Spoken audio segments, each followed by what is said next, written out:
todos, mi nombre es Lucía Medina. Os voy a contar de forma resumida un proyecto que estamos llevando a cabo en este grupo de investigación dentro de la parte más clínica sobre el efecto de la pandemia por COVID en diagnóstico y pronóstico del cáncer colorectal. Como sabéis, en el momento en el que se declara en España el estado de alarma, el 14 de marzo de 2020, se decide suspender la mayor parte de la actividad programada en endoscopia, incluyendo el cribado de cáncer colorectal. Esto inevitablemente llevó a un aumento de las listas de espera y un retraso diagnóstico en múltiples patologías, entre ellas el cáncer de colon. La hipótesis que planteamos con este trabajo es que la suspensión del cribado con la pandemia y el consecuente retraso diagnóstico se podrían traducir en un estadio más avanzado y en peor pronóstico en comparación con la etapa previa a la pandemia. El objetivo que tenemos es evaluar el impacto de la pandemia a nivel nacional en el diagnóstico y pronóstico del cáncer colorectal, y para ello pues analizamos las diferencias entre el estadiaje de cáncer entre el periodo pre y postpandémico, y en segundo lugar pretendemos evaluar las diferencias en el tratamiento recibido para los pacientes en cada uno de los periodos establecidos. Se trata de un estudio prospectivo de cohortes en el que participan 21 centros en toda España, o de 9 comunidades autónomas diferentes, en los pacientes que mayoría de edad y que se diagnostican de cáncer colorectal entre el 13 de marzo del 19, un año antes de llegar al confinamiento, y el 20 de junio de 2021, un año después de finalizar el mismo. El registro de pacientes diagnosticados de cáncer colorectal, bien por biopsia o bien por pieza quirúrgica, se obtiene de los servicios de anatomía patológica de los diferentes centros. Una vez obtenidos los datos, se obtiene dentro de una base de datos que se había generado previamente en la plataforma de RedCap, y una vez completa, se dividen los pacientes en dos grupos o dos periodos de tiempo en función de cuándo han sido diagnosticados. Por un lado, establecemos un periodo prepandémico que incluye 52 semanas, que van desde el 13 de marzo de 2019 al 13 de marzo del 20 y que refleja un poco la actividad habitual de los servicios de endoscopias antes de la llegada de la pandemia. En segundo lugar, el periodo postpandémico, que incluye a su vez el confinamiento, son 14 semanas, que van del 14 de marzo de 2020 al 20 de junio del mismo año, y es la etapa en la que se requiere mayor impacto sobre la actividad programada de endoscopias por la pandemia. Y un año por confinamiento, que incluye también 52 semanas, desde el 21 de junio del 20 al 21 de junio del 21, en que las unidades de endoscopias poco a poco recuperan su actividad habitual. Comento un poco los resultados que tenemos hasta ahora. Durante todo el estudio se diagnostican 5.329 casos de cáncer colorectal, 2.886 en el periodo prepandémico y 2.443 con la llegada de la pandemia, lo que supone una disminución en el número de diagnósticos del 30% con la llegada del COVID. En esta gráfica se muestra el número de casos diagnosticados de cáncer colorectal en todos los meses del estudio. Como podéis ver, la línea de tendencia es descendente desde que comienza hasta que finaliza el estudio, y la parte central, coincidiendo con los meses de confinamiento, el número de diagnósticos es menor. En el periodo prepandémico, la incidencia es de 210 casos al mes y desciende con la llegada de la pandemia a 145 casos mensuales. Analizamos la indicación del por qué se pide la colonoscopia. La indicación, vemos que la aparición de síntomas en los pacientes es la indicación más frecuente en ambos periodos del estudio, aunque aumenta hasta un 82,2% del total en el periodo postpandémico. Sin embargo, las colonoscopias que se solicitan desde el cribado de cáncer colorectal disminuyen desde casi un 21% en el periodo prepandémico hasta un 12,8% en el periodo postpandémico, y estos resultados son estadísticamente significativos.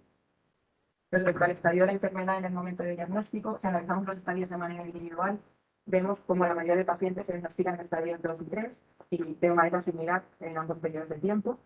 Y existen diferencias en el estadio 1, que vemos que disminuye desde el periodo pre al postpandémico de manera significativa, y también hay un leve ascenso en los diagnósticos en el estadio 4 desde el periodo pre al postpandémico, que también muestran significación estadística.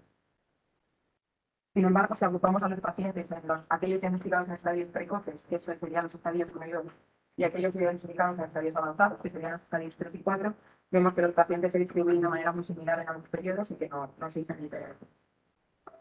Por último, para analizar el tratamiento que reciben los pacientes, los hemos dividido en dos grupos: los diagnosticados de cáncer de recto, que son aproximadamente el 24%, y los diagnosticados de cáncer de colon, que son la mayoría del total.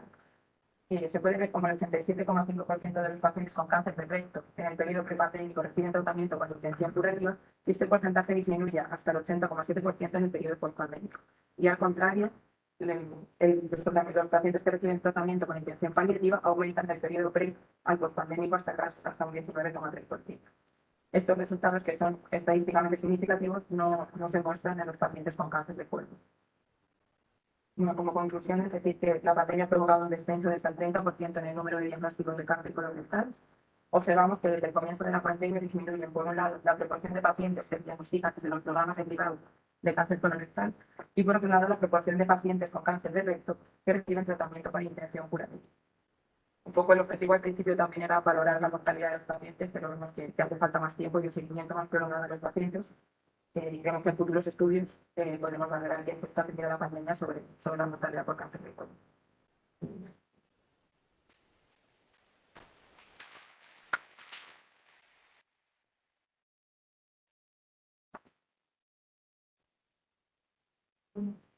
Bueno, me gustaría ver qué está pasando en los servicios de biología, porque imagino que están llegando los pacientes avanzados, ¿no? Pues revisando un poco la infografía veíamos que, sobre todo en cáncer de colon, diferenciamos bastante cáncer de colon y cáncer de recto. Y en los pacientes con cáncer de colon se decían que el problema había sido que los pacientes se habían operado menos pacientes porque habían llegado con diagnóstico más avanzado y que también era un problema el aumento de las listas de espera en el quirófano, porque luego se traducía en un aumento del riesgo de diseminación a distancia de los tumores y todo eso. Y con cáncer de recto hablaban más del retraso en la quimioterapia, en la neoadjuvante, más que en la cirugía. Pero sí, había estudios que decían que llegaban más avanzados la cirugía y que llegaban menos pacientes. Yo vi las mediciones un poco acercadas porque estoy todas las semanas viendo, pero yo no tengo la sensación de que haya diferencia a día de hoy. A día de hoy.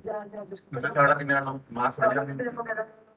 Pero que, claro, los que no saben con colonoscopia, ese tumor sí está. Claro. O sea, no es que no esté, es que no lo hemos identificado, pero está, entonces aparecerá en avanzado. Yo salvo uno o dos casos que sí que normal, los pacientes lo han dicho, tenía colonoscopia en el confinamiento, se me derrumbó. Salvo uno o dos casos. La verdad es que de los demás yo no he notado diferencias de antes, pues, pero claro, la investigación es un poco.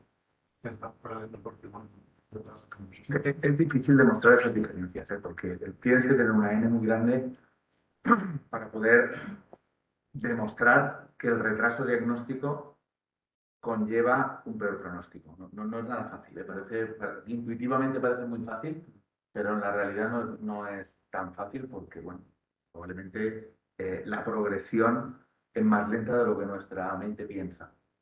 Progresión de las enfermedades. Muchas veces que se diagnostiquen ahora, se diagnostiquen dentro de unos meses, no cambia significativamente el pronóstico. Tienes que tener números grandes para que el pequeño cambio de pronóstico que pueda darse caso por caso acabe dando. Yo creo que los resultados son relevantes sobre todo en cuanto al fíjate que con un 30% de descenso de diagnósticos los estadios no cambian mucho. A lo mejor sí cambian más si prolongamos el estudio a lo mejor a 2 años. Nosotros hemos mirado el tratamiento que reciben los pacientes en el momento en el que llegan a oncología, pero luego había muchos que progresan en un determinado momento y cambian ya un tratamiento con intención paliativa, pero eso no lo hemos mirado. Pero escucha, tío, una cosa, una parte de todo esto es aquellos que no llegan.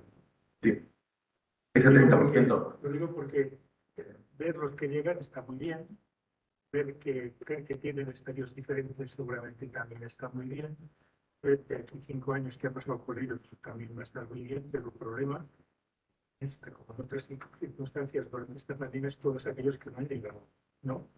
Y eso es más difícil de verlo. Sí, efectivamente, eso es verdad. Pero es que eso llegará. No llegan, que no le van a llegar ya. No, pero no van a llegar. No, porque mucha gente ya se queda por el camino. Pero que necesitamos un diagnóstico. Claro, mucha gente se queda por el camino. COVID con cáncer. O por lo que quieras. Claro. El impacto ese es el que.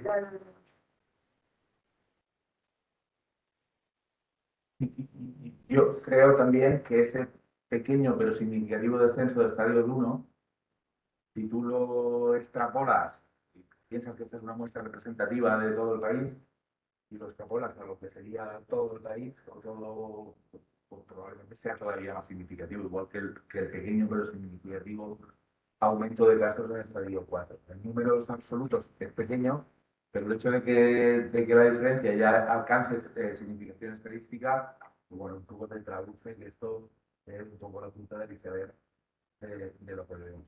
Esto es un resultado muy interesante. Y luego hay el efecto del confinamiento, de esas 14 semanas, pero probablemente 14 semanas no sea mucho tiempo para esto. Yo creo que el efecto peor es el de después, porque si tú comparas esta línea descendente que se ve, tú comparas, por ejemplo, que en junio del 21 se diagnostican como 80 casos, mientras que en junio del 19 se diagnosticaron 200. creo que el retraso en el diagnóstico a posteriori es probablemente más grave que esos 2 meses de parón que hubo. Y ese retraso en el diagnóstico a posteriori viene condicionado por una serie de barreras que se han creado de alguna manera artificialmente para la realización de colonoscopias, como tener que hacer PCR a todo el mundo, pero una serie de cosas sin demasiados fundamentos que todavía se están haciendo en muchos centros. Y eso, el efecto de ese tipo de cosas es importante. Luego también hay que tener en cuenta que en el periodo postpandémico se establecieron unos criterios de priorización que probablemente ayudaron a paliar un poco la situación. O sea, porque se priorizaron los pacientes más importantes. Pues los programas de cribados se pararon un poco tiempo, también de forma un poquito heterogénea, pero bueno, hay una serie de factores que juegan en todo el cuadro. Luego pienso que también que el periodo de confinamiento son 14 semanas, estos son unos meses.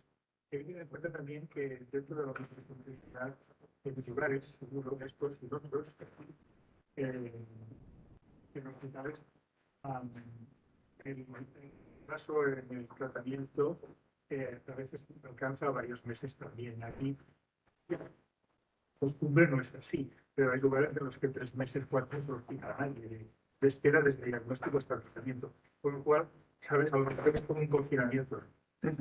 Sí, probablemente ese efecto no sea tan, aunque ahí se ve muy importante, no sea tan relevante. Muy bien. Vale.